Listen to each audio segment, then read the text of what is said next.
much for being here. We're really excited to have you here, and of course, for the launch of Pan Am, the show looks like everything you could possibly want in a television program. For each of you, tell me, what drew you to this project? Well, the script was great, really great, and I think the idea of being a part of something like this with Tommy Schlamme and with Jack Gorman, and a part of sort of this Pan Am history and the era that it's set in, and the incredible sort of historical things that were going on at this time. All of that was really quite a draw. And also the fact that one of the producer used to be a Pan Am stewardess. I think that it was great for us to know that she was there to make sure also that it was really representative of what this job was about back then. And the women, you know, I find it was so beautifully written, so many really pretty colors for women to kind of like address and get to explore, which is really nice. Yeah, I agree with Kelly. It's really nice to pick up a script where the women are the leads rather than just there to support the male lead characters. And it's a show where it's 4 lead women, and you know there's male characters there who kind of support us, and it's just a nice change, really. And we didn't need any support today, so they're not here. Yeah, who needs them? Anyone have any questions? I'd like to open up the floor. Rob. Hi, welcome. Forgive me if this sounds somewhat indelicate, but there was the girdle reference in the trailer there. And talking to the Mad Men women, one of the more interesting challenges of the roles, 60s roles, are the foundation garments of the period. How complete is the wardrobe, and what's that experience like? It is completely accurate to the way it was in 1963, and that was painful, really painful. There's you have a long bra, what they call, you have your girdle, you have your pantyhose, it all clips all together. Then you've got your blouse, your skirt, your jacket, your gloves, your heels, your hat, your bags. So it Basically, it's a half-hour pee break. Yeah. And someone has to help you.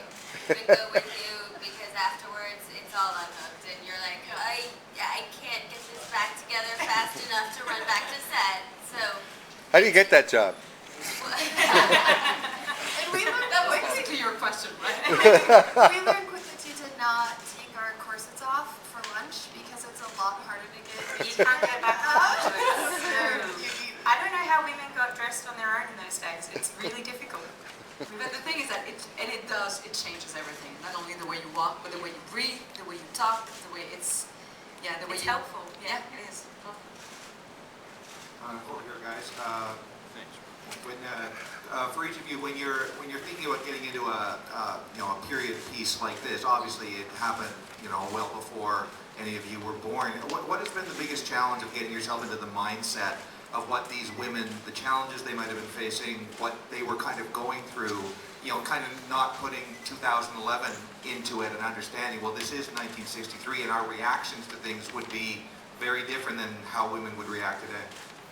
I think that's why it was helpful to have Nancy, our producer on set, who was a Pan Am stewardess, and she had a lot of, the friends she worked with and is still close friends with, come in, they would tell us stories, and we would just talk for hours and hours and just learn about their experiences and how they felt about them and the way they would react to certain situations so that we could, portray it authentically. And we definitely did a lot of research about, Pan Am itself and the 60s. And the era and everything that went with it. So yeah, we definitely try to stay accurate to the era.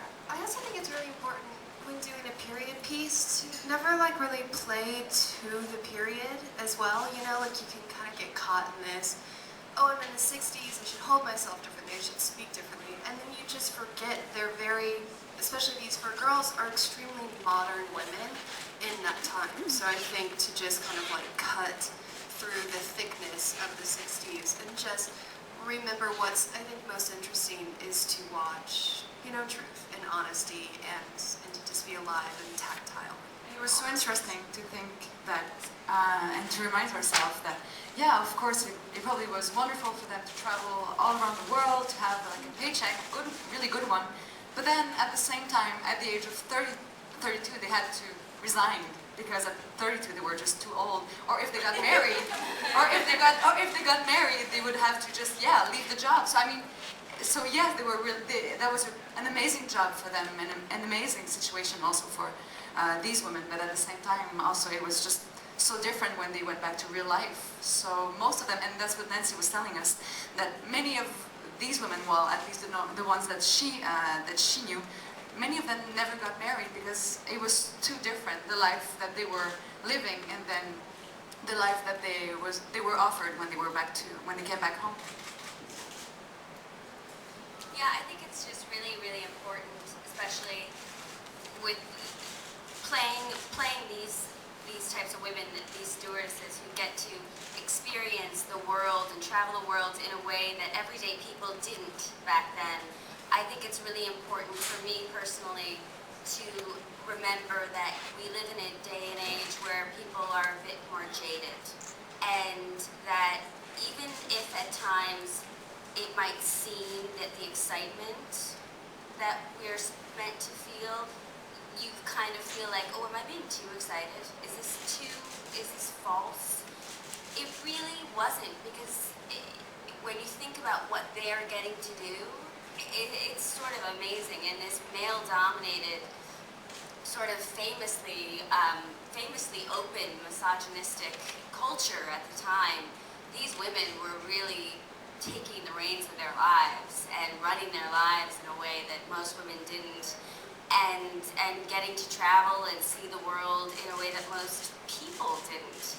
And so their level of excitement and, you know, at some point in the pilot I say adventure calls, like that's really truly how they felt. Like around every corner was an adventure, and they were so incredibly blessed and excited to be doing something that was so different.